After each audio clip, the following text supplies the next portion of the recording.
Hello everyone. Before getting into the video, watch part 4 of the series of beating procrastination from the link in the description box below if you have not watched it yet.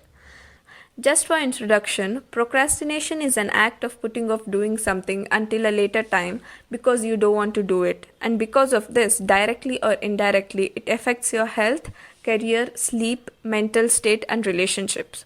Now how to stop this? Let us find out in the video.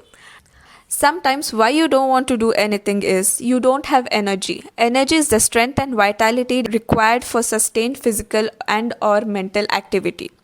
When you don't have energy, you don't feel like doing anything. Even though this video is on beating procrastination, this hack can be used as productivity hack as well. Let's see what drains our energy and how to not get mentally drained. And remember, manage your energy, not just time. One main thing which can drain our energy is multitasking. People may say they can handle it, but not only does the quality decline, but it also drains a lot of your energy. When you think you are multitasking, you are actually refocusing on tasks each time. More energy is drained each time you refocus. You can accomplish more in a day when you don't multitask. Research says that productivity is reduced by 40% when you multitask. For example, if you are talking on the phone while working, you are not doing both tasks at the same time. What you are doing every time is you are refocusing to your work from listening to a person or responding to the person on phone. This might hinder your flow of thoughts in your work when you refocus. Or else you might think, I should have told one more point to my friend on phone. I understand practically it is not possible to do only one work at a time. But it is always better to keep multitasking to a minimum. Manage your energy, not just time.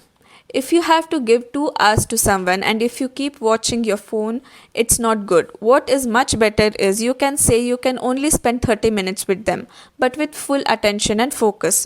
The quality of the relationship is much better.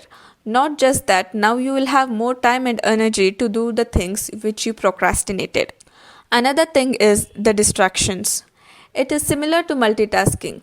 When you keep getting messages in middle, your focus goes and you have to focus back each time.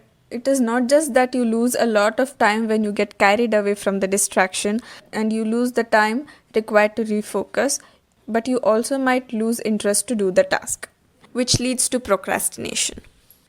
Next is take frequent breaks. When you take a break, your energy levels go up. When you come back, you are refreshed and you can do your work much better. Taking breaks is very important. You can also go for a walk. Sometimes getting out also brings ideas and solution for your problem. Next thing is, plan in such a way that you do the task which you are procrastinating at the time when you have more energy. For example, if you are procrastinating to start a business, then you can plan to do that in the morning if you feel that you have more energy at that time of the day. Next is, remove tasks which are not necessary.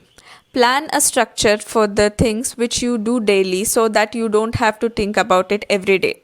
Mark Zuckerberg, CEO of Facebook, wears the same color t-shirt every day so that he doesn't have to decide which clothes to wear each morning and cause decision fatigue. I am not saying you have to do that. Just put the structure which you like. For example, many people have this routine that every Monday they have dosa and Tuesday chapati and so on for breakfast.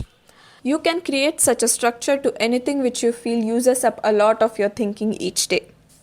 So to conclude, avoid multitasking, reduce distraction as much as possible, take frequent breaks to relax, plan in such a way that you do the task which you are procrastinating at the time when you have more energy, put structure to things you do daily to avoid decision fatigue. This was just part 5 of the series. There are many more reasons why we procrastinate. There are more tips and hacks to beat procrastination coming in future videos. To get notified when the next video is up, subscribe and press the bell icon down below.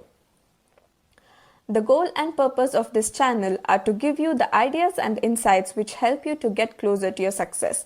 And finally, that you find your purpose in life and what your true happiness lies in.